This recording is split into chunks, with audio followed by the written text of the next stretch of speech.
5వ వచనంలో జ్ఞాని అయిన సొలొమోను గారు 40 సంవత్సరాల సుదీర్ఘ ఇశ్రాయేలు రాజ్య పరిపాలనలో ఆయన వృద్ధాప్యంలో ఇంచుమించు 50-60 సంవత్సరాల తన వయసులో ప్రసంగి గ్రంథాన్ని రాస్తూ తన రాజ్యపు అనుభవాలు లేదో తన వ్యక్తిగత జీవితాన్ని రాస్తూ ప్రసంగి గ్రంథం 8వ అధ్యాయం 5వ వచనంలో ఒక మాట అద్భుతంగా చెప్పాడు. ధర్మము నాచరించు వారికి ఈడేమీ సంభవింపదు, సమయము వచ్చుననియు న్యాయము జరుగుననియు జ్ఞానులు మనస్సున తెలుసుకొందురు. చిన్న ప్రార్థన. మహాపరిశుద్ధుడా, ప్రేమ నమ్మకం కలిగిన తండ్రి, మీ ఉన్నతమైన కృపను బట్టి స్తోత్రాలు చెల్లిస్తున్నాను తండ్రి. దినాన ఈ వాక్య భాగంతో మాతో మా అందరితో మాట్లాడి మేలైన స్వరాన్ని వినగలిగినటువంటి కృపను ఆధిక్యతను దయచేసి ప్రతి నిద్రమతో సోమర్తన పాత్మను మీరు గద్దించుకోండి.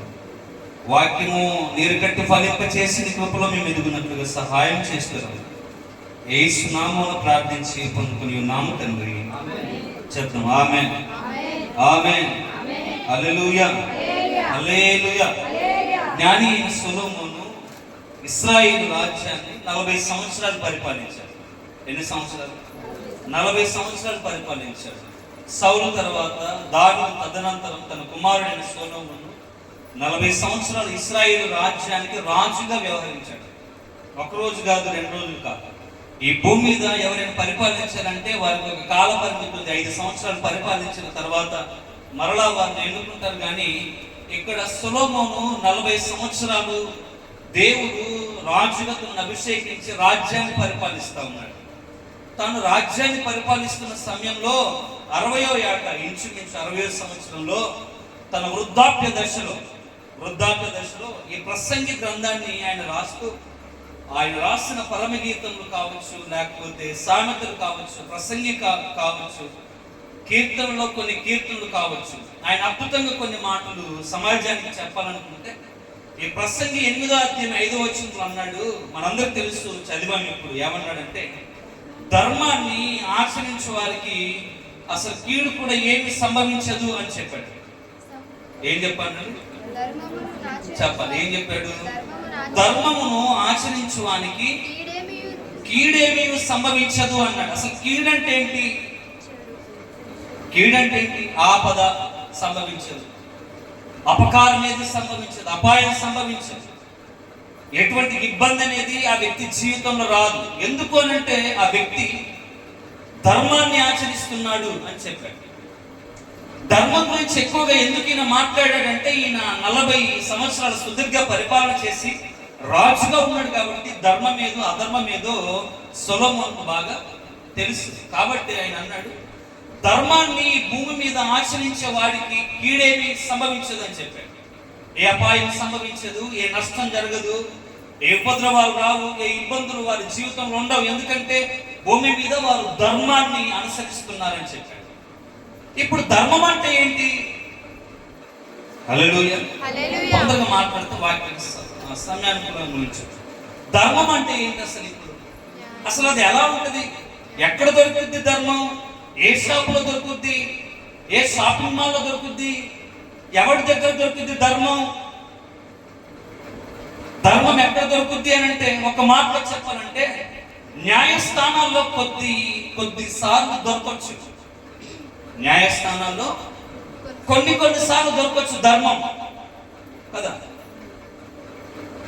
మిగతా అన్ని సందర్భాలలో, అన్ని సమయాలలో, అన్ని కాలాలలో కోర్టులో కూడా ధర్మము, పోలీస్ స్టేషన్లో కూడా ధర్మము దొరకవచ్చు, దొరకకపోవచ్చు.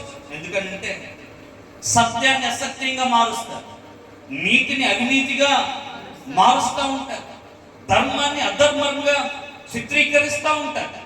కానీ ఇక్కడ తన నమ్మిన బిడ్డలతో జ్ఞాని అయిన సొలొమోను అంటాడు, ఈ భూమి మీద ధర్మమును ఆచరించు వారికి కీడేమీ కూడా సంభవించదు అని చెప్పాడు.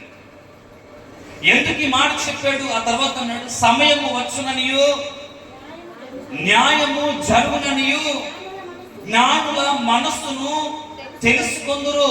తమ మనసులో తెలుసుకుంటారు. ఏమని తెలుసుకుంటారు? సమయం అనేది ఒకటి ఉంది, ఆ సమయం వస్తుంది, ఇదిగో ఆ దినాన న్యాయం ఖచ్చితంగా జరుగుతుంది అని జ్ఞాని అయినటువంటి వాడు తన మనసులో తాను తెలుసుకుంటాడు. ఎందుకు ఈ మాట చెప్పాడు అని అంటే, చాలా సందర్భాలలో మనకు న్యాయం అనేది దొరకకపోవచ్చు. కానీ అపోస్తలుడైన పౌలు అంటాడు, ఇదిగో భూమి మీద ఉన్నటువంటి సకల జనులు క్రీస్తు న్యాయ పీఠం ఎదుట ప్రత్యక్షం అవ్వాల్సిన ఒక రోజు ఉంది. ఆయనే న్యాయపీఠం ఎదుట రాజుగా ఉంటాడు. ఆయన భూమి మీద ఉన్నటువంటి సకల జనులకు న్యాయాన్ని తీరుస్తాడు. ఇప్పుడు న్యాయం జరగకపోవచ్చు, కానీ ఇదిగో ఆ దినాన ప్రతి ఒక్కరికి న్యాయము జరుగుద్ది. ఇప్పుడు అవినీతి నీతిగా పరిగణించబడచ్చు, ఇప్పుడు అధర్మము ధర్మముగా పరిగణించబడచ్చు, ఇప్పుడు అసత్యం అనేది సత్యముగా పరిగణించబడచ్చు. కానీ ఇది ఒక్కనొక దినం ఉంది. ఆ దినాన ఏం జరుగుతుందంట? ఏం జరుగుద్ది? న్యాయము జరుగుతుంది. ఎందుకు? ఈ న్యాయాధిపతి డబ్బుకు లొంగేవాడు కాదు. ఈ న్యాయాధిపతి దేన్ని ఆశించేవాడు కాదు. ఆయన ఉన్నది ఉన్నట్టుగా న్యాయం తీరుస్తాడు. ఈయన రాజులకు రాజు అయి ఉన్నాడు. ఈయన ఆ రాజు ఎదుట భూలోక రాజు ఎవరు కూడా పనికిరారు. ఆ రాజు ఎదుట నిలబడినప్పుడు భూమి మీద మనం చేసినటువంటి మంచి పనులకు కూడా కీడు ఒకవేళ ఎదుర్కొంటే, కానీ ఇక్కడ అన్నాడు ధర్మాన్ని ఆచరించే వారికి కీడేమి సంభవించదు. కానీ ఈ భూమి మీద చూస్తే నువ్వు ధర్మాన్ని ఆచరించినప్పటికీ కూడా నువ్వు కీడును ఎదుర్కోవాల్సిన పరిస్థితి వస్తా ఉంది. కానీ ఒకానొక సమయం వస్తుంది, ఆ సమయాన న్యాయం జరుగుతుంది. అది ఎక్కడ అంటే క్రీస్తు న్యాయపీఠం ఎదుట. ఇక్కడ కోల్పోయినటువంటి న్యాయం అక్కడ ఆయన ఇస్తాడు. అందుకే కీర్తనకారుడు అంటాడు, విధవరాండ్రకు ఆయన న్యాయము తీర్చు దేవుడు, తల్లి లేని వారికి తండ్రి లేని వారికి ఆయన న్యాయము తీర్చగలిగినటువంటి దేవుడు. 141వ కీర్తనలో అనుకుంటా, చూద్దాం ఒకసారి.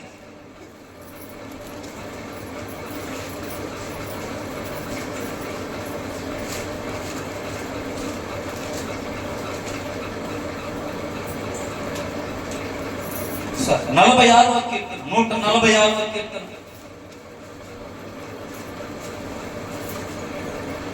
146వ కీర్తన 7వ వచనంలో చెప్తాడు, బాధపరచబడు వారికి ఆయన న్యాయము తీర్చును, ఆకలి కొనిన వారికి ఆహారము దయచేయును, యెహోవా బంధింపబడిన వారిని విడుదల చేయును, యెహోవా గుడ్డి వారి కన్నులు తెరవచేయువాడు, యెహోవా కృంగిన వారిని లేవనెత్తువాడు, యెహోవా నీతిమంతులను ప్రేమించువాడు, యెహోవా పరదేశులను కాపాడువాడు, ఆయన తండ్రి లేని వారిని విధవరాండ్రుని ఆదరించు దేవుడు. 7వ వచనం అంటాడు, బాధపరచబడు వారికి ఆయన న్యాయము తీర్చును. ఎవరైనంటే న్యాయాధిపతి అయినటువంటి దేవుడు ఈయన. అందుకే కీర్తనకారుడు కూడా చెప్పాడు, బాధపరచబడు వారికి ఆయన న్యాయము తీర్చే దేవుడు. హల్లెలూయా, హల్లెలూయా, హల్లెలూయా. భూమి మీద న్యాయం పొదవైపోయినప్పటికీ, భూమి మీద సరైనటువంటి పరిపాలన జరగకపోయినప్పటికీ, అన్యాయమును కూడా న్యాయంగా చిత్రీకరిస్తే, అసత్యాన్ని కూడా సత్యంగా మారుస్తే, అవినీతిని కూడా నీతిగా పరిగణలోనికి తీసుకుని వస్తే, వాక్యం చెప్తున్న మాట ఏంటంటే, ఒక సమయం వస్తుంది, ఆ సమయాన న్యాయము జరుగును అని జ్ఞానులు తన మనసులో అనుకుంటారు అని ఇక్కడ కీర్తనకారుడు చెప్తా ఉన్నాడు. సొలొమోను కూడా అదే మాట చెప్తా ఉన్నాడు. వాస్తవానికి ఒక మాట అంటా ఉంటారు, ఏమంటారు అంటే, అమ్మా హల్లెలూయా, హల్లెలూయా, హల్లెలూయా. వాస్తవానికి ఒక మాట అంటారు, ఏమంటారు అని అంటే, మనందరూ తెలిసినటువంటి మాట, ధర్మో రక్షిత. చెప్పండి, ధర్మో రక్షితి రక్షిత. చెప్పండి, ధర్మో రక్షితి రక్షిత అంటే దాని అర్థం ఏంటి? దాని అర్థం ఏంటి? ధర్మాన్ని లేదా న్యాయాన్ని ఎవరు కాపాడుతారో వారిని ధర్మమే కాపాడుతుంది అని దాని అర్థం. లేదా ధర్మాన్ని న్యాయాన్ని ఎవరు పాటిస్తారో ఆ పాటించే వారిని ఆ ధర్మమే కాపాడుతుంది అని అర్థం. ఎక్కడ స్కూల్ బోర్డులో చూసినా, ఎక్కడ గోడల మీద చూసినా కదా, ఎక్కడ ప్రహారీ మీద చూసినా, ఈ కొటేషన్స్ కనబడుతూ ఉంటాయి, స్కూల్లో కూడా కనబడుతూ ఉంటాయి, కాలేజెస్ లో కనబడుతూ ఉంటాయి. ఏంటట? ఏంటి? ధర్మో రక్షతి రక్షిత అంటే ధర్మాన్ని ఆచరించేవాడికి, ధర్మాన్ని పాటించేవాడికి ధర్మమే వాడిని కాపాడుతుంది. ధర్మమే ధర్మమే వాడిని కాపాడుతుంది. నేను ఇప్పుడు అంటాను, ఈ భూమి మీద నువ్వు ధర్మాన్ని పాటించు, ధర్మం నేను కాపాడుద్దా? భూమి మీద నీతిగా బ్రతుకు, ఆ నీతి నేను కాపాడుద్దా? ఈ భూమి మీద వరకు, ఈ భూమి మీద నువ్వు సత్యంగా బ్రతుకు, ఆ సత్యం నేను కాపాడుతుందా అని అంటే అది ఏమి కనబడట్లేదండి. నిన్నగాక మొన్న మణిపూర్లో ఒక సంఘటన జరిగింది. 3 దైవ సేవకులు మణిపూర్కి వెళ్ళి శాంతి ఒక సభను ఏర్పాటు చేశారు. మనమంతా శాంతియుతంగా ఉండాలి, ఎల్లలు జరగకూడదు, దేవుని క్రీస్తు ప్రేమను చూపించాలి. ఇది కట్టుకథ కాదు, కల్పితం కాదు, మణిపూర్లో జరిగిన సంఘటన. 3 దైవ సేవకులు వెళ్ళి మణిపూర్లో ఈ మీటింగ్ పెట్టారు. అందులో ఏం పెట్టారు అని అంటే, మణిపూర్లో ఇంత జరిగింది కావని మనము దేవుని ప్రేమను మనం వదులుకోవద్దు, శాంతిని సమాజంలో మనం నెలకొల్పాలి, పరిస్థితులు ఎలా ఉన్నా అని మంచి శాంతి సందేశాన్ని ఇచ్చాడు. ఏ మతానికి వ్యతిరేకంగా వాళ్ళు అక్కడ మాట్లాడలేదు, ఏ మతాన్ని కించపరచలేదు. అయితే వారు ఆ సభ ముగించుకొని తిరిగి ప్రయాణిస్తుండగా సాయంత్రం 5:30-6 సమయంలో కొండ ప్రాంతంలో వారు ప్రయాణిస్తున్నటువంటి వాహనానికి కొంతమంది దుండగులు అడ్డు తిరిగి అందులో ఉన్నటువంటి వారిని కాల్చి చంపారు. అందులో ఉన్నటువంటి వారిని కాల్చి చంపారు. మరి ఏం చేశారు అంటే ధర్మం కోసం మాట్లాడారు, కానీ ధర్మం కాపాడిందా? ఏ మతాన్ని కించపరచలేదు, ఏ మతం గురించి మాట్లాడలేదు, ఏ మత మార్పిడిని కూడా వారు చేయలేదు. నేను అనుకున్నప్పుడు నాకు ఈ వాక్యం చదువుతుంటే నాకు అర్థమైంది, ధర్మం కోసం నిలబడి వాడిని ఈ లోకం చంపేస్తుంది, ధర్మం కోసం మాట్లాడితే ఈ లోకం చంపేస్తుంది, ఇదిగో సత్యాన్ని బయటకు వెళ్ళి చెప్తే ఈ లోకం చంపేస్తుంది. ఈ భూమి మీద ధర్మానికి కొంచెం కూడా చోటు లేదు. అలాంటప్పుడు చాలా మంది అంటారు ధర్మో రక్షిత. ఎవరు ధర్మాన్ని కాపాడేది? ఏ వ్యక్తి కాపాడగలుగుతాడు ధర్మాన్ని అంటే కొంతమంది ఈ విధంగా మాట్లాడతారు. అది కూడా నేను మీకు చూపిస్తాను. ఏమంటారు అని అంటే, ఒక శ్లోకం ఉందండి, శ్లోకంలో ఈ విధంగా చెప్పబడింది. ఏంటంటే, పరిత్రాణాయ సాధూనాం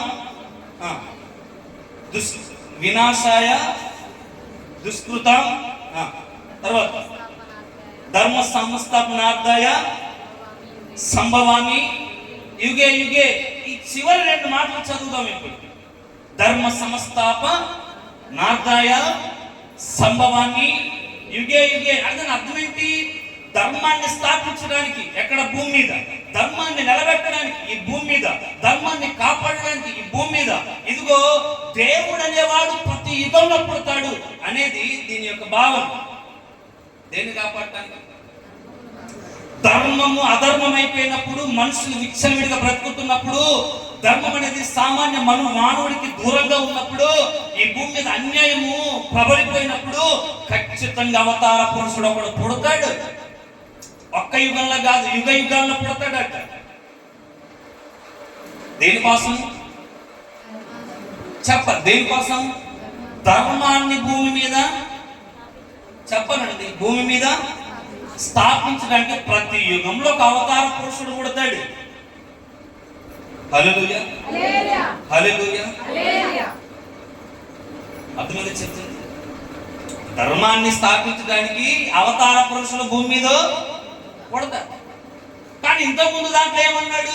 ధర్మో రక్షిత రక్షితి అంటే ధర్మాన్ని నువ్వు పాటిస్తే, ధర్మాన్ని నువ్వు కాపాడితే, అదే ధర్మం నేను కాపాడితే. ఇక్కడంటా ఉన్నాడు, ధర్మంని కాపాడటానికి యుగ యుగాల్లో భగవంతుడు పుడతాడు, ధర్మాన్ని కాపాడటానికి యుగ యుగాల్లో అవతార పురుషులు వస్తారు. వారు వచ్చేది ఎందుకంటే భూమి మీద ధర్మాన్ని కాపాడడానికి, భూమి మీద ధర్మాన్ని నిలబెట్టడానికి. అన్యాయం ఎక్కువైపోయినప్పుడు, అధర్మాలు విచ్చలవిడిగా ఉన్నప్పుడు భూమి మీద ధర్మము కాపాడటానికి అవతార పురుషుడు దేవుడు అనబడిన వాడు యుగ యుగాలలో హల్లెలూయా. కొంచెం దగ్గరగా హల్లెలూయా. దేవుడను వాడు యుగ యుగాలలో, చెప్పండి అమ్మ, దేవుడను వాడు యుగ యుగాలలో. యుగానికి ఒక దేవుడు ఉన్నాడా? యుగానికి ఒక దేవుడు ఉన్నాడా? ఈ యుగంలో నేను దేవుణ్ణి, ఇంకో యుగంలో ఇంకొక దేవుడు. ప్రొఫెసర్ గరిటల ప్రకాష్ గారు ఒక మాట అన్నాడు. ఆయన ఏమన్నాడంటే, ఒక ఆమెకి పెళ్ళయిందంట. పెళ్ళైతే ఒక ఫంక్షన్కి వెళ్ళిందంట. ఫంక్షన్కి వెళ్ళినప్పుడు కొత్తగా పెళ్ళయింది కదా జంట. సరే ఎవడో ఎందుకు, నాకే పెళ్ళయింది, నేను మావిడని తీసుకొని మందిరానికి వచ్చిన. మందిరానికి వచ్చిన తర్వాత మీరెవ్వరు పెళ్ళికి రాలేదు. ఇప్పుడు మా ఆవిడని నేను పరిచయం చేయాలనుకుంటా ఉన్నాను. మీకు ఏం చేయాలనుకుంటా ఉన్నాను? మా ఆవిడని మీకు పరిచయం చేయాలనుకున్నప్పుడు నేను ఎలా పరిచయం చేస్తానో మీరు చాలా జాగ్రత్తగా వినండి. అలా పరిచయం చేయడం సరైనదా కాదు చెప్పండి. సంగపద్ది గారు మరియమ్మ అంటే ఈమె కూడా మా ఆవిడే అంటే ఎలా ఉంటుంది చెప్పండి? అర్థమైందా? ఈమె కూడా మావిడే, మొన్ననే పెళ్ళయిందంటే ఈమె కూడా మావిడే అంటే దాని అర్థం ఏంటి? దాని అర్థం ఏంటి? ఇంకొకరు ఎవరు నాకు. ఇప్పుడు ఏమైపోయిందని తెలుసా? యుగ యుగాలలో దేవుడు పుడతాడు అని చెప్తున్నారు చూసారా? ఈయన కూడా దేవుడే, ఈయన కూడా, ఈయన కూడా, ఆయన కూడా, ఇంకొకరు కూడా. ఈయన కూడా మా తండ్రి అని ఎందుకంటారు? ఈయనే మా తండ్రి అని ఎందుకంటారు? ఈయనే మా భర్త అని ఎందుకంటారు? ఈయనే నా తండ్రి అని ఎందుకంటారు? ఒక్కరే కాబట్టి. అందుకే బైబిల్ గ్రంథంలో కూడా చెప్తా ఉంది, ఏ వేదాలలో కూడా చెప్తా ఉంది, దేవుడు ఒక్కడే, దేవుడు ఒక్కడే. ఇద్దరు లేరు, ముగ్గురు లేరు, నలుగురు లేరు, 33.5 కోట్లు కాదు, దేవుడు ఒక్కడే.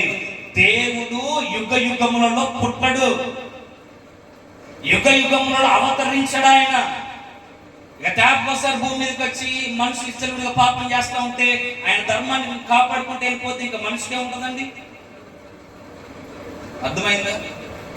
కాబట్టి దేవుడు ఒక ఆలోచన కలిగి ఉన్నాడు. దేవుడు ఒక ఆలోచన కలిగి ఉన్నాడు. భూమి మీద ఉన్నటువంటి మనిషి ధర్మాన్ని పాటించాలని దేవుడు ఒక సంకల్పాన్ని కలిగి ఉన్నప్పుడు, ఒక ఆలోచన కలిగి ఉన్నప్పుడు దేవుడు ఒక ప్లాన్ చేసుకున్నాడు. ఏం ప్లాన్ చేస్తాడో చెప్తాను. ద్వితీయోపదేశకాండం 7:11 చదువుదాం ఒకసారి.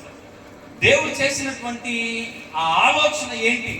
మీ అమ్మాయికి ద్వితీయోపదేశకాండం 7:11. ద్వితీయోపదేశకాండం 7:11 ఏమన్నాడంటే, కాబట్టి నేడు నేను నీకాజ్ఞాపించు ధర్మం అనగా విధులను కట్టడలను మీరు అనుసరించి నడుచుకొనవలెను. దేవుడు ఇశ్రాయేలు ప్రజలతో చెప్తున్నటువంటి మాట ఇది. ఏమంటా ఉన్నాడు? నేను నీకు ఆజ్ఞాపించు ధర్మం అనగా, ధర్మం ఏంటి ఇక్కడ మళ్ళీ ఎక్స్ప్లెయిన్ చేశాడు. విధులు కట్టడలు మీరు అనుసరించి నడుచుకోవాలి. దేవుడు ధర్మశాస్త్రం ఇచ్చాడు. ధర్మ శాస్త్రం, దీన్నే ఏమంటారు? లా అంటారు కదా ఇంగ్లీష్ లో. అయితే కోర్టులో కూడా ఏముంటుంది? లాయర్లు ఉంటారు. కోర్టులో కూడా ఎవరు ఉంటారు? లాయర్లు ఉంటారు. అంటే దాని అర్థం ఏంటి? భారత రాజ్యాంగంలో ఉన్నటువంటి ప్రతి చట్టం గురించి, ప్రతి విధుల గురించి, ప్రతి కట్టడల గురించి వారికి పూర్తిగా తెలుస్తుంది. కాబట్టి వారిని లాయర్లు అంటారు. ఇక్కడ కూడా దేవుడు ప్రజలకు ఒక ధర్మం ఇచ్చాడు, ప్రజలకు కట్టడలు ఇచ్చాడు, ప్రజలకు విధులు ఇచ్చాడు, ప్రజలకు దేవుడు ఆజ్ఞలు ఇచ్చాడు. ఇచ్చేసి ఇదిగో మీరు దీన్ని ఆచరించి నడుచుకోండి అని చెప్పాడు. ఇదే ధర్మం అన్నాడు. ఏం చేయమన్నాడు దేవుడు? ఏది ధర్మం? మాట్లాడాడు. ఏది ధర్మం? ధర్మం ఏది? ఆయన కట్టడలు, ఆయన విధులు భూమి మీద బ్రతుకుతున్నటువంటి మనిషి ఆచరించి నడుచుకోవాలి. అప్పుడు భూమి మీద ధర్మం ఉంటుంది అని చెప్పాడు ఆయన. అంతేకాని యుగ యుగాల్లో నేను వస్తాను, 2026 సంవత్సరాల పూర్వం మళ్ళీ వచ్చాను, నేను మళ్ళీ వస్తాను, మళ్ళీ మళ్ళీ వస్తాను అని చెప్పాడు ఆయన? చెప్పలేదు. కానీ భూమి మీద ఉన్నటువంటి మనిషికి దేవుడు ధర్మశాస్త్రాన్ని ఇచ్చాడు. దాన్నే మోసే ధర్మశాస్త్రం అంటాం మనమైతే. భూమి మీద చూస్తే లేదా భౌతికంగా చూస్తే మనకంటూ ఒక రాజ్యాంగం ఉంది. అంబేద్కర్ గారి ద్వారా ఇవ్వబడినటువంటి రాజ్యాంగం. ఆ రాజ్యాంగంలో కొన్ని కట్టడలు ఉన్నాయి, ఆ రాజ్యాంగంలో కొన్ని విధులు ఉన్నాయి, ఆ రాజ్యాంగంలో కొన్ని న్యాయ ధర్మబద్ధమైనటువంటి విధి విధానాలు ఉన్నాయి. ప్రతి పౌరుడు కూడా ఆ భారత రాజ్యాంగాన్ని ఏం చేయాలి? పాటించాలి, అనుసరించాలి. అప్పుడు భూమి మీద ధర్మం ఉంటది. కానీ భారత రాజ్యాంగంలో అంబేద్కర్ గారు దేవుడు అనేవాడు యుగ యుగాల్లో పుడతాడ్రా, ఆయన ధర్మాన్ని చెప్పాడా ఏమన్నా? లేదా పిచ్చా ఏమన్నా భూమి మీద మనుషులకి? ఆయన చెప్పలేదు కదా దేవుడు అనేవాడు యుగ యుగాల్లో పుడతాడు. అలాంటప్పుడు ఇంకా భారత రాజ్యాంగం ఎందుకు? దేవుడు పుడతాడుగా యుగ యుగాల్లో. లాయర్లు ఎందుకు? కోర్టులు ఎందుకు? జడ్జీలు ఎందుకు? ధర్మస్థానాలు ఎందుకు? అర్థమైందా? దేవుడు మనిషికి కట్టడలు ఇచ్చాడు, విధులు ఇచ్చాడు, న్యాయబద్ధమైనటువంటి చెప్పండి శాసనాన్ని ఇచ్చాడు ఆయన. ఎందుకో తెలుసా? భూమి మీద ఉన్నటువంటి మనిషి తన ధర్మాన్ని కొనసాగించడానికి ఇచ్చాడు. ఎక్కడిచ్చాడు అని అంటే నెహెమ్యా గ్రంథం కనుక మనం చదవగలిగినట్లయితే 9వ అధ్యాయం 13వ వచనం చదువుదాం ఒకసారి. నెహెమ్యా గ్రంథం 9వ అధ్యాయం 13వ వచనం త్వరగా. నెహెమ్యా గ్రంథం 9వ అధ్యాయం 13వ వచనం. సీనాయి పర్వతము మీదికి దిగి వచ్చి ఆకాశం నుండి వారితో మాట్లాడి వారికి నీతియుక్తమైన విధులను, సత్యమైన ఆజ్ఞలను, మేలుకరమైన కట్టడలను, ధర్మములను నీవు దయచేసితివి అని చెప్పాడు. ధర్మాన్ని గురించి ఇక్కడ మాట్లాడితే దేవుడు మోషేను ఒకనొక సందర్భంలో సీనాయి పర్వతం మీదకి పిలిచాడు. హల్లెలూయా, ఎదురుగా హల్లెలూయా. ఎక్కడికి రమ్మన్నాడు దేవుడు? సీనాయి పర్వతం మీదకి రమ్మన్నాడు. ఎందుకు రమ్మన్నాడు? అప్పటి వరకు మనిషి ఇష్టం వచ్చినట్టు బ్రతుకుతా ఉన్నాడు. అప్పటి వరకు మనిషి పాపం ఇష్టానుసారంగా జీవిస్తూ ఉన్నాడు. అయితే మోషేతో చెప్తా ఉన్నాడు, మోషే సీనాయి పర్వతం మీదకి నువ్వు రా. ఎన్ని దినాలు ఉన్నాడు మోషే సీనాయి పర్వతం మీద? ఎన్ని దినాలు? ఇక్కడ ఉన్నారు అందరూ? ఉన్నోళ్ళు హల్లెలూయా చెప్పండి. ఒకరే ఉన్నారా? మిగతా వెళ్ళిపోయారు. చెప్దాం హల్లెలూయా, హల్లెలూయా. ఎన్ని దినాలు మోషే సీనాయి పర్వతం మీద ఉన్నాడు? ఇప్పుడు ఇదే ప్రైజ్ అంటే అందరు చెప్పేవాళ్ళు. ఇప్పుడు ప్రైజ్ అనలేక ఎన్ని దినాలు ఉన్నాడు సీనాయి పర్వతం మీద మోషే? ఎన్ని దినాలు? 40 పగళ్ళు 40 రాత్రులు. దేనికోసం వెళ్ళాడు మోషే సీనాయి పర్వతం మీదకి? అంటే దేవుడు తన కట్టడలను, తన ఆజ్ఞలను ఇవ్వడానికి, మనుషులకు ధర్మశాస్త్రాన్ని ఇవ్వడానికి దేవుడు మోషేని సీనాయి పర్వతం మీదకి తీసుకొని వెళ్ళాడు. రమ్మన్నప్పుడు ఇక్కడ ఒక అద్భుతమైన మాటలు మాట్లాడానండి. వారికి, అక్కడ చూడు ఒకసారి నెహెమ్యా గ్రంథంలో, వారికి. ఎవరికి? వారికి అంటే ఎవరికి? మనకు, నాకు, నీకు, భూమి మీద ఉన్నటువంటి సకల జాతులకు ఏమిచ్చాడు? వారికి నీతియుక్తమైన విధులు. విధులు ఎలాంటివి? నీతియుక్తమైనవి, నీతితో కూడిన విధులు. తర్వాత ఏమన్నాడు? ఆజ్ఞలు కూడా ఎలాంటివి? సత్యమైన ఆజ్ఞలను. కట్టడలు కూడా ఎలాంటివి? మేలుకరమైన కట్టడలను, ధర్మములను నీవు దయచేసితివి. ఎవరికి ఇచ్చాడు? వారికి ఇచ్చాడు. ఇస్తూ ఇస్తూ మనకిచ్చాడు. హల్లెలూయా. ఎలాంటివి అని అంటే నీతియుక్తమైన విధులు. ఎలాంటి విధులు అండి? అన్నిటితో కూడిందా? నీతి లేకుండా ఉన్నాయి ఇందులో?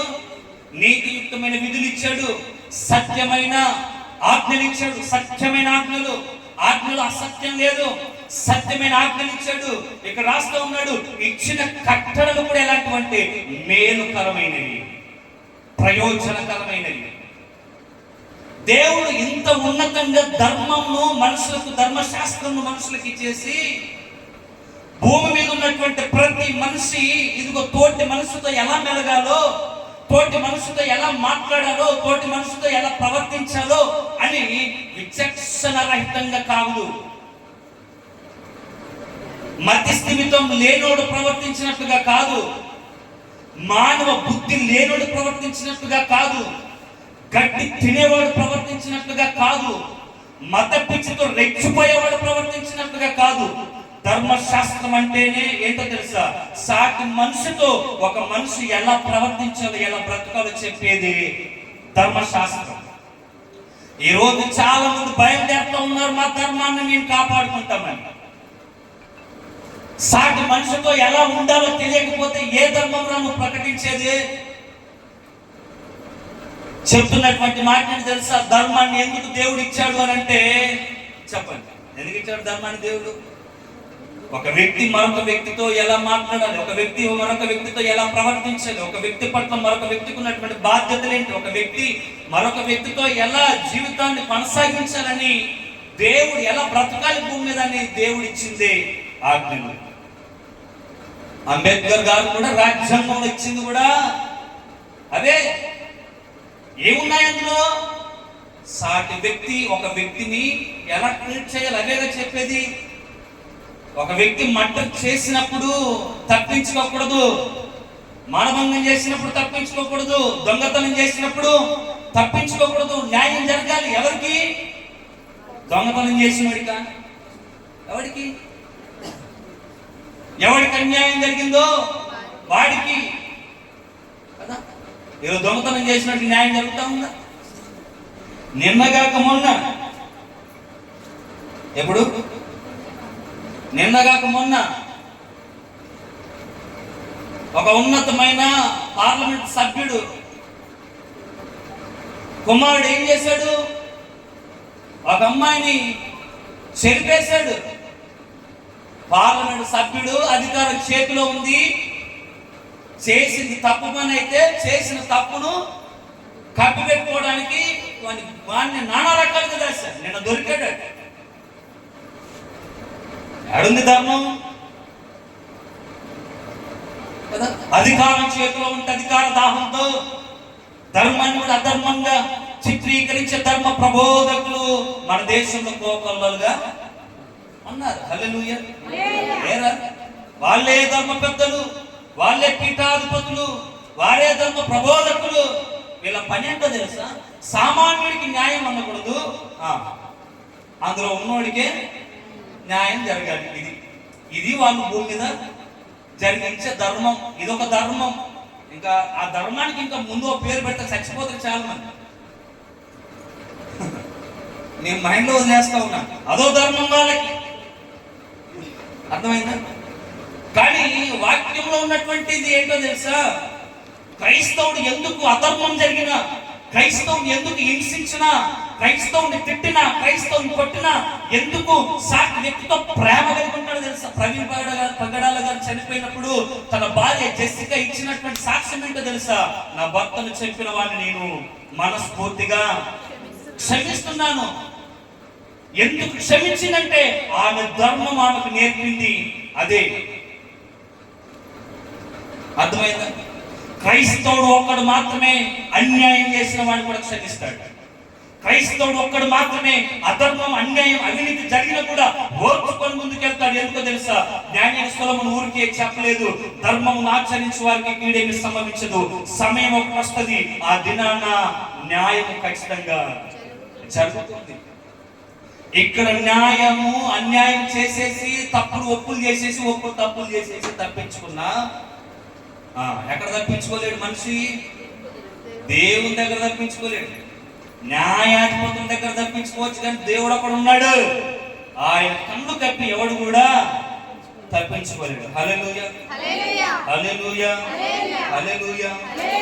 అసలు వాక్యాన్ని చదువుతా అంటే మనకు బయట అవసరం లేదు, కానీ యెషయా గ్రంథంలో ఒక మాట చూపిస్తాను. సేమ్ అదే జరుగుతా ఉంది భూప్రపంచం మీద. యెషయా గ్రంథం 59వ అధ్యాయం 14వ వచనం. యెషయా గ్రంథం 59వ అధ్యాయము 14వ వచనం. హల్లెలూయా. న్యాయమునకు ఆటంకము కలుగుచున్నది, నీతి దూరమున నిలుచుచున్నది, సత్యము సత్యము సంత వీధిలో పడి ఉన్నది. ధర్మము ధర్మము లోపల ప్రవేశింపనేరదు. ధర్మమే లోపల ప్రవేశింపనేరనప్పుడు సత్యమే లేకపోయెను. ఏం ప్రవేశిస్తా ఉంది? అధర్మం ప్రవేశిస్తా ఉంది. అధర్మానికి మెజారిటీ ఎక్కువ, అధర్మానికి మంది కూడా ఎక్కువే. ఎందుకంటే కొడుకుని కాపాడుకోవాలి, కూతుర్ని కాపాడుకోవాలి, పదవులు కాపాడుకోవాలి. కాబట్టి ధర్మంగా పోతే పని జరగదు. కానీ ఇక్కడ ఒక అద్భుతమైన మాట అన్నాడు. ఏమన్నాడు తెలుసా? న్యాయమునకు ఆటంకము కలుగుచున్నది. అవునా కాదా? న్యాయానికి ఆటంకం కలగట్లే, న్యాయమునకు ఆటంకం కలుగుచున్నది. నీతి ఎక్కడుందో తెలుసా? దూరంగా ఉంది. సత్యం ఎక్కడ ఉందో తెలుసా? సంత వీధుల్లో ఉంది. సంత వీధుల్లో సత్యానికి పని ఏంటండి? సత్యం ఎక్కడ ఉండాలి? ధర్మస్థానంలో, న్యాయస్థానంలో సత్యం ఉండాలి. నీతి ఎందుకు దూరంగా ఉంది అని అంటే అనీతి పరుల దగ్గరగా ఉన్నారు. దానికి అసలు ధర్మమే అనీతి పరుల చేతుల్లో ఉంది. మళ్ళీ చెప్తున్నాను, అందుకు నీతి దూరంగా ఉంది. ధర్మమే, హల్లెలూయా, ధర్మమే ఎక్కడుంది? ధర్మం ఎవరి చేతిలో ఉంది? తలలో కోటేసుకొని మంచిగా రాజుగా నడిచేస్తున్నాడు చూసా, వాడి చేతిలో ఉంది. ఇప్పుడు వాడు అనీతిపరుడు, వాడి చేతిలో, వాడి గుప్పిట్లో ధర్మాన్ని పెట్టుకున్నాడు. అసలైనప్పుడు నీతి ఎక్కడుందో తెలుసా? నీతికి చోటు లేదు, నీతి దూరంగా ఉంది. సత్యం ఎక్కడుందో తెలుసా? సంత వీధులలో మనం కూరగాయల కోసం వెళ్తాం కదా, బుధవారం సంత జరిగిద్దా? ఏం చేస్తాం మనం? ఆ వీధిలో కూరగాయల కోసం వీధులు వెంబడి తిరుగుతాం. కానీ సత్యం సంత వీధులు తిరుగుతా ఉంది. ఎందుకో తెలుసా? సత్యానికి అక్కడ స్థానం లేదు, నీతికి అక్కడ స్థానము లేదు, ధర్మంలోకి అక్కడ స్థానము లేదు. చివరికి ఒక మాట అన్నాడు, ధర్మ మాట లోపల ఎవడాపుతా ఉన్నాడు దాన్ని. అసలు ధర్మమే లోపలికి పోకపోతే మనలాంటి బతికేంటి? ధర్మము లోపల ప్రవేశింపనేది. ఎందుకు ప్రవేశించదు? ధర్మాన్ని రాని అట్లే. వాడు చెప్పేది ఏంటో తెలుసా? అదేదో అంటారుగా, మార్పిడియా, ఫోటో మార్పిడి, వీడియోలు మార్పిడి. అందులో ఉన్న మా అబ్బాయి కాదండి, ఫోటో మార్చేశారు. చాట్ జీపీటీ వచ్చింది, ఏఐ వచ్చింది. ఈ చాట్ జీపీటీలు ఏఐ వచ్చేసి నాలెడ్జ్ పెరిగేసి కదా, ఆడేందుకు మా కుమారుడు అవుతాడు. ఆ పలానా సమయానికి మావాడు బెంగళూరులో ఉన్నాడు. కావలిస్తే బెంగళూరులో ఒక పాఠశాలలో ఉన్నట్టు మేము వీడియో తీసుకొని వస్తాం. నడిచొచ్చేది ఒకడు, ఏఐ చేస్తున్న పని ఇది, చాట్ జీపీటీ చేస్తున్న పని ఇది. చేసిన సమయం ఇక్కడ, వీడు చూపించే ప్రూఫ్ మరెక్కడ చూపిస్తూ ఉన్నాడు. అంటే ధర్మాన్ని ఈ విధంగా తప్పుదో పట్టిస్తున్నారు ధర్మ ప్రబోధకులు, పెద్దోళ్ళు. అర్థమైందా? ధర్మాన్ని తప్పుతో పట్టించడంలో మీరు పిహెచ్డీలు చేశారు. చదువు రాదు వీళ్ళకి ఒక్కడికి కూడా. అక్షర ముఖం తెలియదు కానీ ధర్మం వీళ్ళ చేతిలో ఉంది. అందుకే అధర్మం లోపల ఉంది, ధర్మం లోపలికి ప్రవేశింప నేరం. సత్యం సంత వీధుల్లో ఉంది. నీతి ఎక్కడుందట? ఎవరికెందుకు ఇచ్చిన బైబిల్? నీతి ఎక్కడుంది? దూరం ఉంది. సత్యం సంత వీధుల్లో ఉంది, ధర్మమేమో లోపల ప్రవేశించట్లేదు. ఇప్పుడు మన పరిస్థితి ఏంటి? ఒకడు బయటకు రావాలంటే 1,00,000 రూపాయలు, 2,00,000, 3,00,000, 10,00,000 పెట్టినా బయటకు రావట్లే. తప్పు లేదు, ఏం లేదు. ఎందుకో తెలుసా? అధర్మం ఏలుబడి చేస్తారు. అదే చెప్తాం, ధర్మం ఆచరించే వారికి కీడేమీ చెప్పాలి, కీడేమీ సంభవింపదు. ఓకేనా? ఇప్పుడు అసలు ధర్మం అంటే ఏంటో ఒక 3 చూపించేసి, అందులో ఒకటి 2 ధర్మాలు చూపించి, ఇంకో 2 ఎగ్జాంపుల్ లేదా ఒక ఎగ్జాంపుల్ చూపించి నేను ముగించేస్తాను. చదువుదాం ఒకసారి. కీర్తనకారుడు 19వ కీర్తన 8వ వచనంలో అన్నాడు, దేవుడు ఇచ్చినటువంటి ఈ ధర్మము ఎలాంటిదో అని చెప్పాడు.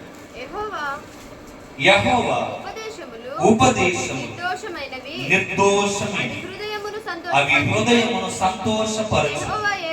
యెహోవా ఏర్పరిచినటువంటి ధర్మం నిర్మలమైనది, అది కన్నులకు వెలుగిచ్చును అని అన్నాడు.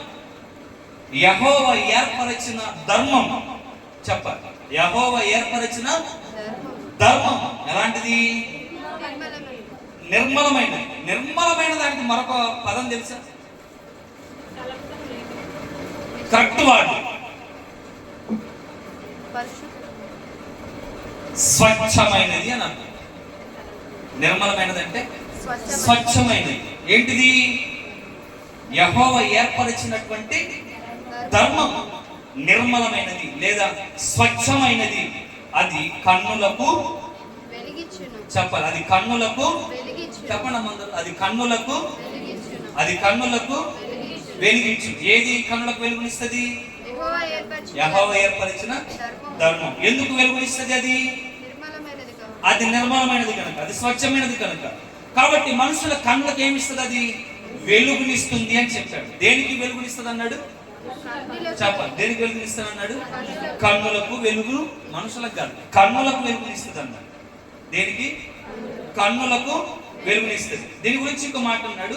అవి హృదయమును సంతోషపరుస్తుంది కదా. హృదయాన్ని సంతోషపరుస్తుంది. ఎవరైనా కోర్టుకు వెళ్ళారు ఎప్పుడన్నా? కోర్టుకి ఎవరైనా ఎప్పుడన్నా వెళ్ళారా అమ్మా? వెళ్ళలేదా? మనకంత ఇంకా అవకాశాన్ని దేవుడు కల్పించారు. దేవుడు స్తోత్రం చెప్తాం ఒకసారి దగ్గరగా. కోర్టుకి వెళ్ళి కోర్టులో ఎంబడి కుక్కల్లా తిరిగేవారు చాలా మంది ఉన్నారు. నేను ఈ మాట మరొకలా అనలేదు, ఓకే?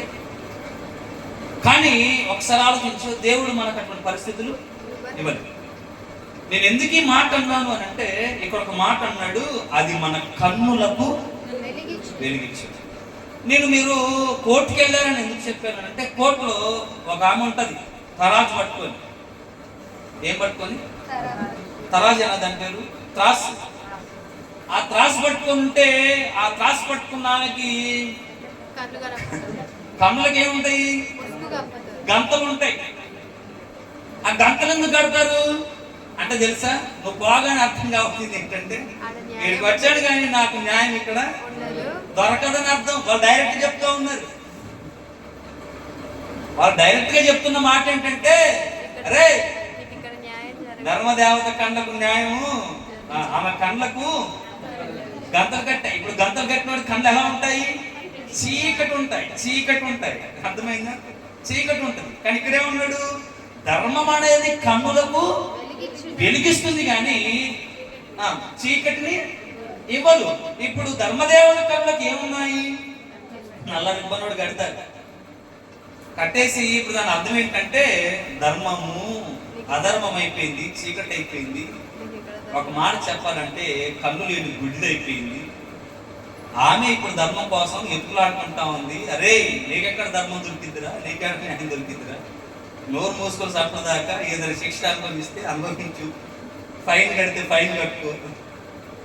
ఆ తర్వాత అక్కడ అధికారులు సపోర్ట్ ఉంటే ఆన్ దగ్గర బ్యాంక్ కాలేజీ పడితే తప్పించుకుంటావు తప్ప, న్యాయబద్ధమైన ధర్మం అయితే ఇక్కడ నీకు దొరకదు. ఎందుకంటే నా కంటికే గంటలు కట్టేసి నన్నే ఇక్కడ వచ్చి బొమ్మలాగా నిలబెట్టేశారు. ధర్మం ఇక్కడ దొరకదు.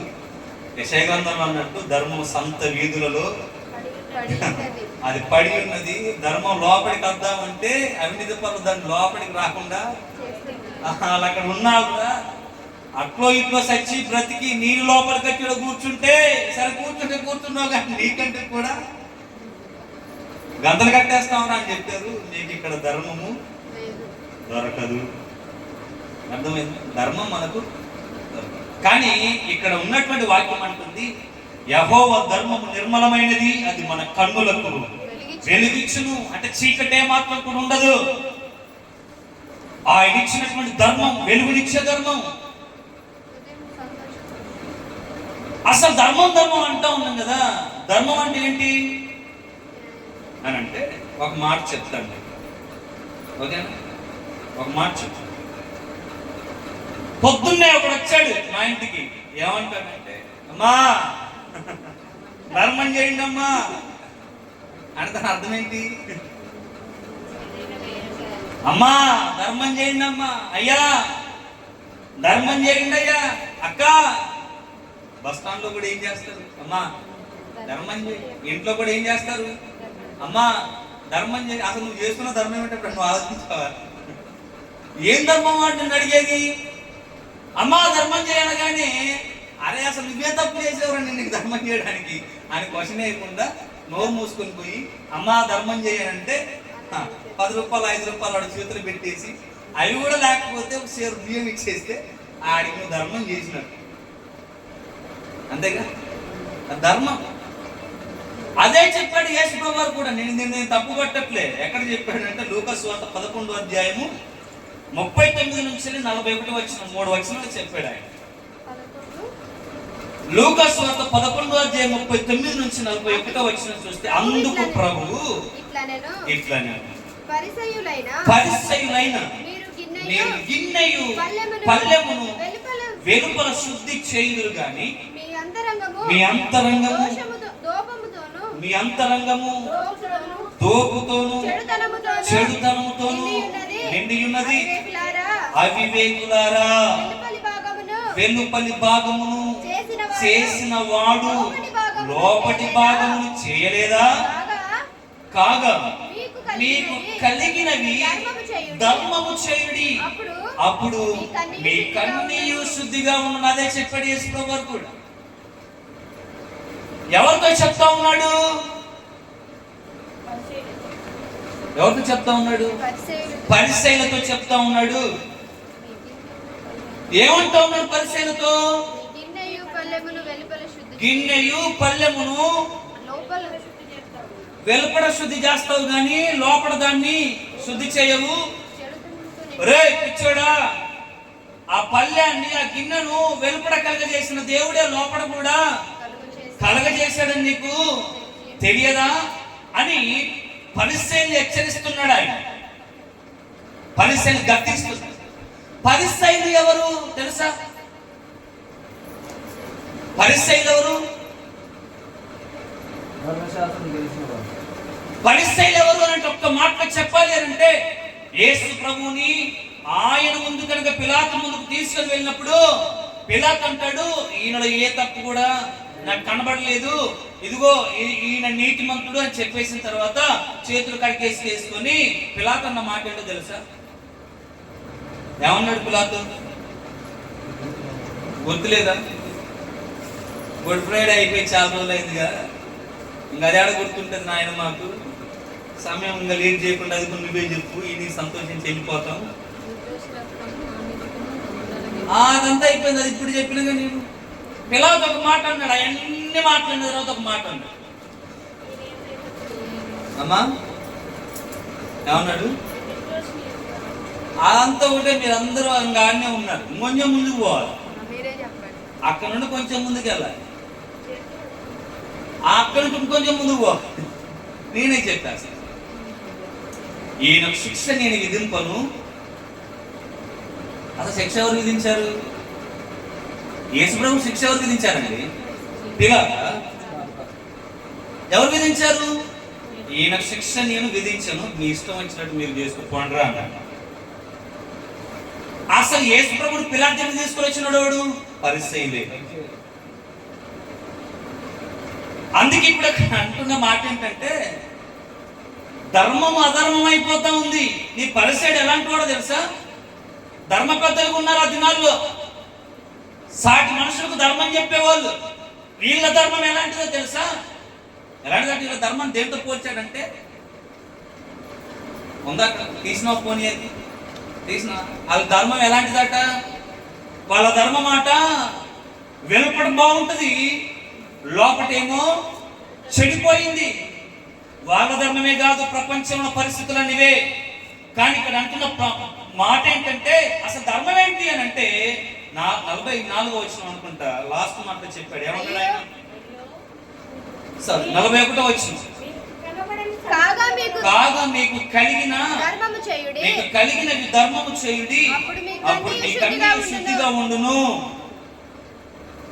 ఏం కలిగి ఉన్నావు ఈ రోజు? నువ్వు ఏం కలిగి ఉన్నావు? ఏం కలిగి ఉన్నావు ఈరోజు?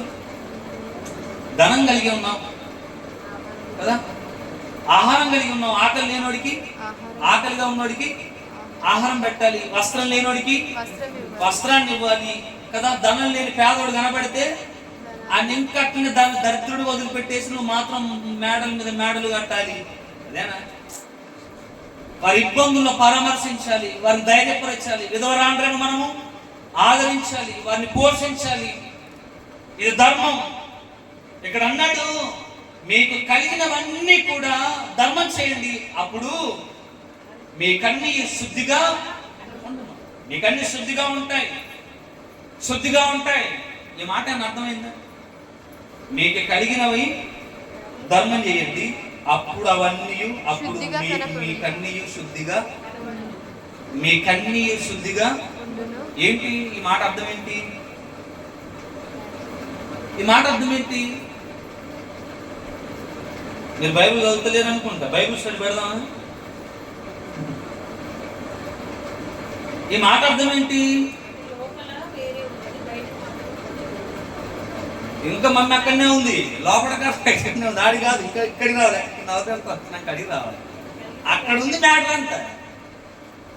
మీకు కలిగినయో ధర్మంగా. ఎందుకు దీన్ని ల్యాక్ చేయడం నేనే చెప్పేస్తాను. ఇది మీకు అర్థం కావాలంటే ఒక వ్యక్తిని మీకు పరిచయం చేస్తారు కదా, ఆ వ్యక్తిని పరిచయం చేస్తే మనకు చాలా బాగా దీని మాట అర్థమైంది. చూద్దాం లూకా సువార్త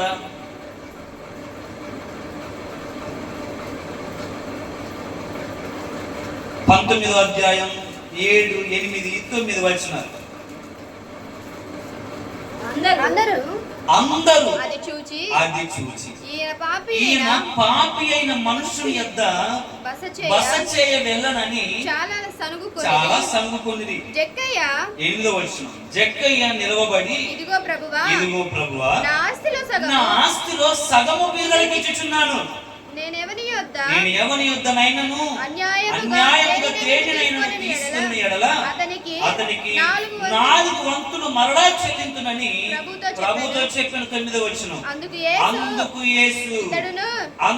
యేసు ఎందుకు? 8వ వచనం, అందుకు యేసు, ఇతడును అబ్రహాము కుమారుడే, ఎందుకనగా నేడు ఈ ఇంటికి రక్షణ వచ్చి ఉన్నది. అర్థమైందా? ఇప్పుడు మీకున్నవి ధర్మం చేయండి, అప్పుడు మీకున్నవన్నీ కూడా శుద్ధిగా ఉను అంటే దీని అర్థం ఏంటి తెలుసా? ఇక్కడ జక్కయ్యని కనుక మనం ఆలోచన చేస్తే, జక్కయ్య ఎలా అంటాడు? ఈయన ఒక మంచి ట్యాక్స్ కలెక్టర్ కదా, ఇన్కమ్ ట్యాక్స్ ఆఫీసర్ అనుకోవచ్చు, మొత్తానికి పన్నులు వసూలు చేసేవాడు, పన్నులు చేసే మంచి ఉద్యోగంలో ఉన్నాడు. ఈయన పోయి ఏం చేస్తా ఉన్నాడు అంటే, ఇంటి పన్ను 150 అయితే 300 అంటా ఉన్నాడు. ఈయన చేసేది ఏంటి? ఇంటి పన్ను 150 అయితే 300 అంటా ఉన్నాడు. ఏది? పూరి గుడిసెకి రేకులు వేసుకున్నాడు దగ్గరికి, రే నువ్వు రేకులు వేసుకున్నావు కాబట్టి 400 అంటే వీడు పోయి 800 అంటా ఉన్నాడు. అర్థమైందా? స్లాబ్ వేసుకున్నాడు దగ్గరికి పోయి 600 రాశాడు, దానికి 1200 చేశాడు. అంటే ఏం చేస్తా ఉన్నాడు? 2 అంకెలు తీసుకుంటా ఉన్నాడు. 150కి 300, 400కి 800, 600కి 1200 ఎక్స్ట్రా తీసుకుంటా ఉన్నాడు. అలా తీసుకుంటే దీన్ని ఒక మాట అన్నారు సమాజం అంతా, ఒక ముద్ర వేశారు సమాజం అంతా. ఏంటి ఆయన మీద వేసిన ముద్ర అంటే, వీడు పాపి. ఎలా పాపి అయ్యాడు? ఇగో ఇలా పాపి అయ్యాడు. అందుకే ఆయన గుర్తెరిగి అంటున్న మాట ఏంటో తెలుసా? నేను ఎవని యొద్దనైనా అన్యాయంగా తీసుకున్న దాన్ని చెప్పాలి, నా ఆస్తిలో సగము బీదలకి ఇచ్చుచున్నాను. నేను ఎవరి యొద్ద నేను అన్యాయంగా దేని నేను తీసుకుని 4 వంతులు. అసలు 4 వంతులని ఎవరు చెప్పాడు ఈయనకి? 4 వంతులని ఎవరు చెప్పారు ఈయనకి? అర్థమైందా? ఏమనయ్యా, నా వాక్యంలో తప్పుందో తెలియదు, మీకు అది అర్థమవుతలేదు. 4 వంతులు ఇవ్వమని ఎవరు చెప్పారు ఈయనకి? యేసుప్రభు అని చెప్పాడు. మరి ఎవరు చెప్తారు? ఎవరు చెప్పారు? ఇప్పుడు ఇక్కడ జక్కయ్య చేస్తుంది ఏంటంటే ధర్మం. జక్కయ్య చేస్తుంది ఏంటి? ధర్మం. తనకున్న దాంట్లో ఎవరికి ఇస్తున్నాడు? బీదలకి ఇస్తా ఉన్నాడు. ఎంత ఇస్తున్నాడు? 4 వంతులు ఇస్తున్నాడు. అంతే. ఎంత సంపాదించాడు?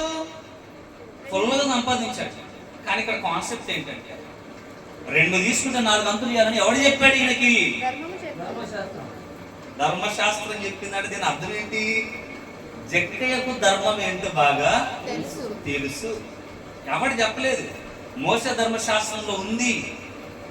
దేవుడు మోసకి ఇచ్చిన ధర్మశాస్త్రంలో ఎవరి యొద్దనైనను మీరు అన్యాయముగా తీసుకున్న ఎడల దానికి ఒక్కదానికి ఎన్నంతులు ఇవ్వాలా? ఎన్నంతులు? 4 వంతులు. మీకు ఇంకో చిన్న ఎగ్జాంపుల్. దావీదు బత్షెబతో పాపం చేశాడు, రాజు అయ్యాడు, రాజు కూర్చున్నాడు, ప్రవక్త అయిన నాతనం చేశాడు, కట్ట చెప్తా ఉన్నాడు. కట్ట కాదు, నిజ కథ చెప్తా ఉన్నాడు. ఏంటా కథ? కథ ఏం కథ? మొగల రేకుల కథ. ఏ కథ? ఏ కథ చెప్తా ఉన్నాడు నాతన ప్రవక్త? అయ్యా, ఒక బీదోడు ఉన్నాడు అయ్యా ఒక పట్టణంలో. ఒకటే ఆడపిల్ల గొర్రె, ఆడగొర్రె ఉంది. వాడు దాన్ని ఎంతో అల్లారు ముద్దుగా పెంచేసుకున్నాడు. ఆ ఊర్లో ధనవంతుడు అయిన ఒకడు ఉన్నాడు. వాడికి విస్తారమైన గొర్రెల మంద ఉంది. అయితే వాడి ఇంటికి ఒకనొక దినాన బంధువులందరూ వచ్చేసారు. బంధువులు వస్తే ఏం చేశాడు అని అంటే, ఆయన దగ్గర ఉన్నటువంటి గొర్రెల్ని చంపకుండా ఆ దేశంలో బీదోడు ఎన్ని గొర్రెలు ఉన్నాయి? ఒక్కటే ఆడగొర్రె, దాన్ని పట్టుకొని వెళ్ళిపోయాడయ్యా అని అంటే దావీదు బాగా కోపం చేసింది. ఎవరైనా రాజు. రాజుకు ధర్మం బాగా తెలుసు. కాబట్టి ఇప్పుడు రాజు అంటున్న మాట ఏంటి అని అంటే, చేసను కనుక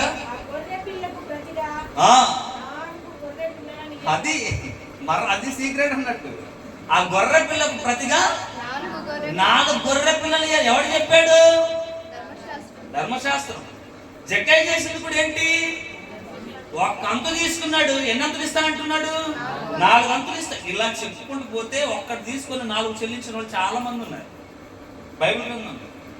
ధర్మము అంటే ఏంటో బైబిల్ చెప్తా ఉంది. అది పాటిస్తూ ఉన్నారు. లేనోడికి ఇవ్వండిరా, అప్పుడు మీకు అన్ని కూడా శుద్ధియగును అని చెప్పింది ఊరికే కాదు.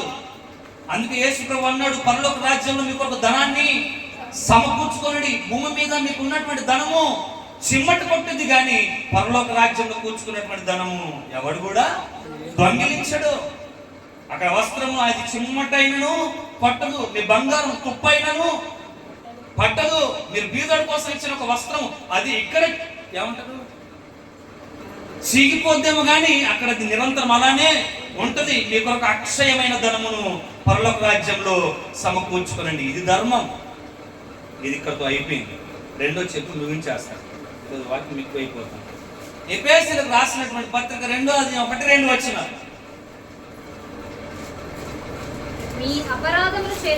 మీరు అపరాధముల చేతను పాపముల చేతను మీరు చచ్చిన వారై ఉండగా ఆయన మిమ్మల్ని క్రీస్తుతో కూడా బ్రతికించును. మీరు వాటిని చేయించు. 2వ వచనం చాలా ఇంపార్టెంట్. అది మనసు పెడితే చాలు. మీరు వాటిని చేయించు.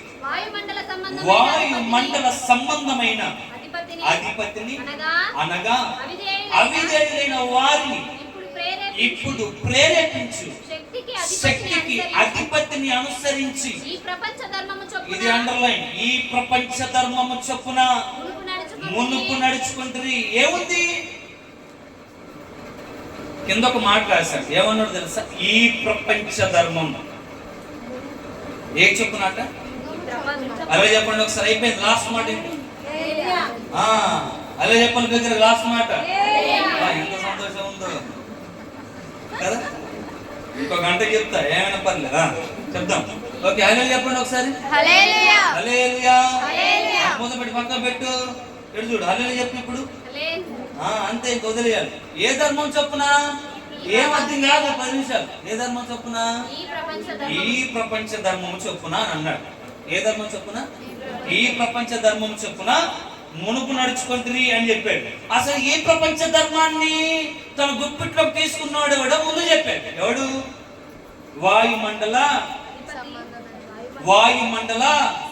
సంబంధమైన అధిపతిని అనగా అవిధేయులైన వారిని ఇప్పుడు ప్రేరేపించు శక్తికి అధిపతిని అనుసరించి ఈ ప్రపంచ ధర్మం అంటే ఈ ప్రపంచ ధర్మంలో ఒకడు ఉన్నాడు. ఎవడాడు? అధిపతి ఉన్నాడు. ఎవడు? ఈ ప్రపంచ ధర్మానికి ఎవరున్నారు? అధిపతి ఉన్నాడు. ఇప్పుడు అధిపతి ఏం చేస్తున్నాడు అని అంటే ప్రేరేపిస్తున్నాడు. ఆధిపత్యం ఏం చేస్తా ఉన్నాడు? ప్రేరేపిస్తున్నాడు. ఏం ప్రేరేపిస్తున్నాడు అని అంటే, అరే మనకు కూడా ఈ ప్రపంచంలో ఒక ధర్మం ఉందిరా, మనం కూడా మనం ఆ ధర్మాన్ని కాపాడుకోవాలిరా. ఆ ధర్మ పోరాటంలో ఎవరినైనా కొట్టాలి, ఎవరినైనా చంపేయాలిరా. అర్థమైందా? యేసు ప్రభువు ఒక మాట అన్నాడు, ఈ లోకాధికారి యోహాను సువార్తలో బయలుదేరి అన్నాడు, లోకానికి అధికారి ఉన్నాడు, ఈ లోకాధికారి ప్రేరేపిస్తాడు. ఈ ప్రపంచంలో కూడా ఒక ధర్మం అనేది ఉంది. యెహోవా ధర్మశాస్త్రము వేరు, యెహోవా ఇచ్చిన ధర్మం వేరు. ఈ ప్రపంచంలో కూడా ఏముంది? ధర్మము. ఈ ప్రపంచంలో కూడా ఒక ధర్మం. ఈ ప్రపంచంలో ఇవ్వబడిన ధర్మం, యెహోవా ఇచ్చిన ధర్మం వేరు. ఈ ప్రపంచంలో ఉన్న ధర్మం ఎవడిచ్చాడు అంటే మనుషులు రాసుకున్నారు. ఎవరు రాసుకున్నారు? చెప్పాలి, ఎవరు రాసుకున్నారు? మనుషులు కూర్చొని రాసుకున్నారు. ధర్మం అంటే ఇలా ఉండాలి, దేవుడు అంటే ఇలా ఉండాలి. ఉపనిషత్తుల్లో పురాణాల్లో ఉంటుంది కదా, ధర్మం మనుషులు రాసుకున్నారు. ఇప్పుడు ఈ ధర్మాన్ని ప్రేరేపించేవాడు ఒకడు ఉన్నాడు, ఈ ధర్మం వైపు నడిపించేవాడు ఒకడు ఉన్నాడు. వాడిని అధిపతి అని అన్నారు. వాడు వాయుమండల సంబంధమైన అధిపతి. వాడు ఏం చేస్తూ ఉందంటే, అవిధేయులు అయిపోయినటువంటి వారు, అసత్యంలో ఉన్నటువంటి వారిని, చీకటిలో ఉన్నటువంటి వారిని, యవ్వనస్తులని చాలా మంది ప్రేరేపిస్తున్నారు. ప్రేరేపించి మన ధర్మమును మనం కాపాడుకోవాలి. నినాదాలు ఇప్పుడు ఏంటిది? కులమా చెప్పు. మన ధర్మాన్ని కాపాడే ధర్మ ప్రబోధకులు బయలుదేరాడు. ఇప్పుడు లోకంలో వాడు అనే మాట ఏంటంటే, మన ధర్మాన్ని మనం కాపాడుకోకపోతే ఇంకో 2-3 సంవత్సరాలలో ఇంకా మనకు ధర్మం అనేది కనబడదురా. రండిరా యువత మేల్కోండి, పెద్దలారా మేల్కోనండి, స్త్రీలారా మేల్కోనండి, గడప దాటి బయటకు రండి. మీరు వస్తే మన ధర్మాన్ని మనం కాపాడుకుంటా రండి. నేను పిలుపునిస్తా ఉన్నాను, 15వ తారీఖున సభ రండి. నేను వెళ్ళేది దేనికోసం? ఈ ప్రపంచ ధర్మమును కాపాడుకోవడానికి పిలుపునిస్తా ఉన్నాయి. ప్రేరేపించేవాడు ఒకడు ఉన్నాడు, ప్రేరేపిస్తా ఉన్నాడు. మనుషులు పిచ్చోళ్ళు కదా. మనుషులు ఎలా అంటారు? 1000 రూపాయలు ఇస్తానంటే వాడు వెళ్ళిపోతాడు. రాజపడికి 2 కోటలు ఇస్తానంటాడు, ఎందుకుంటాడు? వాడు వెళ్ళిపోతాడు. అక్షర ముక్క తెలియనోడు ఎందుకుంటాడు? వాడు వెళ్ళిపోతాడు. వెళ్ళిపోయాడ కూర్చొని వాళ్ళు చెప్పింది వింటారు. ఎందుకంటే వీరికి సత్యం ఏంటో అసత్యం ఏంటో తెలియదు, నీతి ఏంటో అవినీతి ఏంటో తెలియదు, ధర్మం ఏంటో అధర్మం ఏంటో తెలియదు. ఇక్కడక్కడికి పోయి వాళ్ళు చెప్పే మాటలకు పోవటం వచ్చేస్తారు. అవునా, ఎంత జరిగిపోతా ఉందా, ఎంత నష్టం జరుగుతా ఉందా, ఎంత అన్యాయం జరుగుతా ఉందా. వాడు చెప్పే ఎన్నక్కడ అన్యాయం మాటలే. ఆ అన్యాయం మాట్లాడాను అనుకుంటాడు, ఇంత అన్యాయం జరుగుతుంది. అన్యాయం చేసేవాడు అక్కడే ఉన్నాడు, అన్యాయం చేసేవాడు ఆ మాటలు చెప్తా ఉన్నాడు, వీడు ప్రేరేపింపబడుతూ ఉన్నాడు. అదే రాస్తా ఉన్నాడు. ధర్మంలో సరే, ఈ ప్రపంచ ధర్మంలో ఉండవలసిన 4 లక్షణాలు చెప్పి నేను ముగించేస్తాను. అమ్మ 4 అన్నాడు నాయన. ఈ ప్రపంచ ధర్మంలో ఉండవలసిన 4 లక్షణాలు రిఫరెన్స్లు ఉండవు, ఓకేనా? మంచిది. ఈ ప్రపంచ ధర్మములకు ఉన్న 4 లక్షణాలు ఎలా ఉండాలి అంటే, ఈ ప్రపంచ ధర్మం కూడా ఎలా ఉండాలి, ఈ ప్రపంచ ధర్మం కూడా ఎలా ఉండాలి చెప్తా, రాసుకో. ఎలా ఉండాలంటే మానవత్వం ఉండాలి. ఏముండాలి ఈ ప్రపంచ ధర్మానికి? నువ్వు ఏ ధర్మం కోసమైనా పోరాడు, ఏ ధర్మం కోసమైనా నినాదాలు చేయి, పిలుపు నువ్వు సమాజం ఏర్పాటు చేయి, సభలు ఏర్పాటు చేయి, నీకు కాదనట్లే. అయితే ఆ ధర్మంలో ఏముండాలంటే మానవత్వం ఉండాలి. మానవత్వం అంటే ఏంటి? మహాలక్ష్మి చెప్పు, అసలు మానవత్వం అంటే ఏంటి? ఏమో మాదేమో బీటెక్ నువ్వేమో మానవత్వం అంటాను. ఇది ఆ పదాలకు ఈ పదాలకు అసలు సంబంధమే లేదు. నేను సోషల్ అనుకుంటా ఉన్నా. మానవత్వం అంటే తెలియడానికి, మానవత్వానికి డిగ్రీలతో పని లేదు, మానవత్వానికి చదువులతో పని లేదు. మానవత్వం అంటే ఏంటి? మానవత్వం అంటే ఏంటి? అరే 10,000 ఇస్తాను చంపరా, ఇది మానవత్వం? అక్కడ మీటింగ్ జరుగుతూ ఉందంటరా, వాడిని నాశనం చేయి, ఇది మానవత్వమా? ఏది మానవత్వం?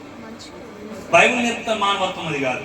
రే సాటి మనిషిని నీవు ప్రేమించు. ప్రేమించు, ఇది ధర్మం. వాడెవడైనా కానీ వాడిని నువ్వు ప్రేమించు, వాడిని క్షమించు, ఇది ధర్మం. కానీ ఇప్పుడున్న ధర్మంలో మానవత్వం లేదు. అంటే క్రైస్తవుని ఒకలా మానవత్వంతో ప్రేమించాలి, హిందువుని ఒకలా మానవత్వంతో ప్రేమించాలి, ముస్లింని ఒకలా మానవత్వంతో ప్రేమించాలి, సిక్కును ఒకలా మానవత్వంతో ప్రేమించాలి, పాకిస్తాన్ ఒకలా మానవత్వంతో ప్రేమించాలని మనుషుల మధ్య తీసుకొచ్చినటువంటి ఈ భిన్నం ఉంది చూసావా? ఈ ధర్మంలో ఇప్పుడు మానవత్వం కనిపించట్లేదు ఈ ప్రపంచ ధర్మంలో. రెండోది చెప్తా చూడు, అహింస. ఈ ప్రపంచ ధర్మంలో ఏముండాలో తెలుసా? రెండోది, అది నిజమైన ధర్మం అంటే ఒకటి మానవత్వం ఉండాలి, రెండోది అహింస ఉండకూడదు. అహింస అంటే ఏంటి? అహింస అంటే ఏంటి? ఏముంది, గోసి కట్టుకోవాలా, గాంధీ గారి లెక్క కర్ర పట్టుకోవాలా, ఉప సత్యాగ్రహం అనాలా, లేకపోతే ఇంకేదో గ్రహాలు అనాలా, ఆ గ్రహాలు తీసుకొచ్చి ఇక్కడ పెట్టాలి, ఈ గ్రహాలు తీసుకొచ్చి ఆడ పెట్టాలి. గాంధీ గారు చేశారు చూసావా? అహింస మార్గం. అహింస. అహింస అంటే ఏంటి? అహింస అంటే ఏంటి? మన వాళ్ళకు బాగా తెలిసిన అహింస ఏంటో తెలుసా? ఈ మాట చెప్పొద్దు కానీ చెప్తా, ఏదేమైనా మంచి.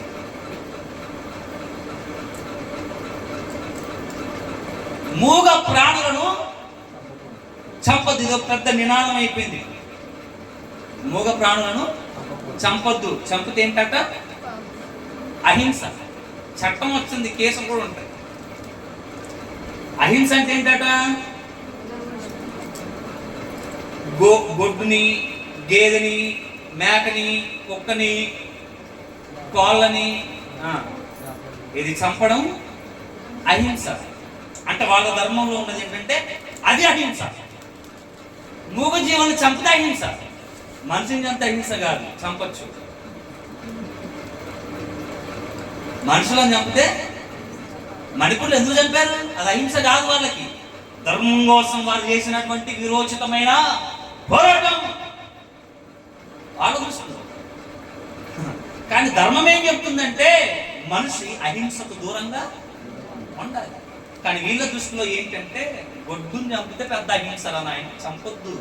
మనిషిని ఇష్టం వచ్చినట్టు కొయ్యొచ్చు, కాల్చొచ్చు. ఇది ధర్మం. అదే ఎంత మంచి ధర్మం ఉంది మన మధ్యలో. మూడవది చెప్తా చూడు ఒకసారి. సత్యం అనేది ఉండాలి ధర్మంలో. ఉందా? చెప్పుకున్నాం కాబట్టి నేను స్కిప్ చేద్దాం. సత్యం అనేది ఉండాలి. ఉందా? లేదు. మూడోది. నాలుగోది, దయ, కరుణ ఉండాలి. ఎక్కడుందండి దయ? ఏడుంది ఈ ప్రపంచంలో? దయ ఎక్కడుంది? దయ ఉంటే ప్రవీణ్ పగడాలు ఎందుకు చచ్చిపోతాడు? దయ ఉంటే మణిపూర్లో అంత ఎందుకు జరుగుతుంది? దయ ఎందుకు ఇవన్నీ జరుగుతూ ఉన్నాయి? దయ లేదు. కానీ ఐదోది, క్షమాపణ ఉండాలి, సహనం ఉండాలి. ధర్మం కోసం పోరాడే వారికి సహనం ఉందా? ఉందా? అసలు ఏడుందండి సహనం? ఎక్కడుంది చెప్పు? ఎడ కనపడతా ఉంది? కొంచెం సహనం లేదు. ఇప్పుడు ధర్మం, అందుకే చెప్పాడు ఈ ప్రపంచ ధర్మము చొప్పున మీరు అనుసరించి ప్రవర్తించద్దు. ఎందుకంటే ఇలా ప్రేరేపించువాడు వాయుమండల సంబంధమైన అధిపతి. వాడు ప్రేరేపిస్తాడు. వాడు అనుకునేది ఏంటో తెలుసా? అహింస చేస్తాడు. కానీ మా మత గ్రంథాలు ఇలా చెప్పాయి కాబట్టి ఇదే మేము చేస్తాం, ఇదే రైట్ అని అనుకుంటాడు. కానీ అది నిజమైన ధర్మము కాదు. ఏది నిజమైన ధర్మం? ఇతరులు ప్రేమించాలి, ఇతరుల పట్ల దయ చూపించాలి, ఏ మనిషి కొంచెం కూడా హాని కలిగించకూడదు. అందుకే చెప్పాడు యెహోవా ఏర్పరిచినటువంటి ధర్మశాస్త్రము అది నిర్మలమైనది, అది మనుషుని కన్నులకు వెలుగునిచ్చేది. ఈరోజు ఈ లోకంలో ఉన్నటువంటి ధర్మం ఎలాంటిదో తెలుసా? మనుషుని కన్నుకి గుడితనం కలిగజేసింది. వాడు ఎవరిని చంపుతున్నాడో, ఎందుకు చంపుతున్నాడో తెలియట్లేదు, దేనికోసం పోరాడుతున్నాడో తెలియట్లేదు, అసత్యం మీద తెలియదు, సత్యం మీద తెలియదు. ఎక్కడ చూసిన మారణ కాండం రేగుతున్నటువంటి లోకంలో మనం ఉన్నాం. కానీ జ్ఞాని సొలొమోను అంటాడు, ఏదో ధర్మమును ఆచరించడానికి కీడేమి కూడా సంభవింపదు. ఒకవేళ ఇక్కడ నీకు అధర్మం, అన్యాయం జరిగినా కూడా ఒకానొక దినాన సమయం అనేది ఉంది. ఆ సమయాన న్యాయం ఖచ్చితంగా జరుగుతుంది. ఇక్కడ ఉన్నటువంటి ధర్మం నీకు ధర్మం చేయకపోవచ్చు, సత్యం నీకు సత్యం చేయకపోవచ్చు, న్యాయం నీకు అన్యాయం కావచ్చు. కానీ మనుషులందరూ చచ్చిపోతారు, ఆయన ఎదుటి నిలబడతారు. అప్పుడు ఖచ్చితంగా ఆయన ప్రతి వారికి న్యాయమును తీరుస్తాడు. అట్టి గొప్ప దేవుడు సమృద్ధిగా మనకు అనుగ్రహించును గాక. ఆమేన్. హల్లెలూయా. హల్లెలూయా. హల్లెలూయా.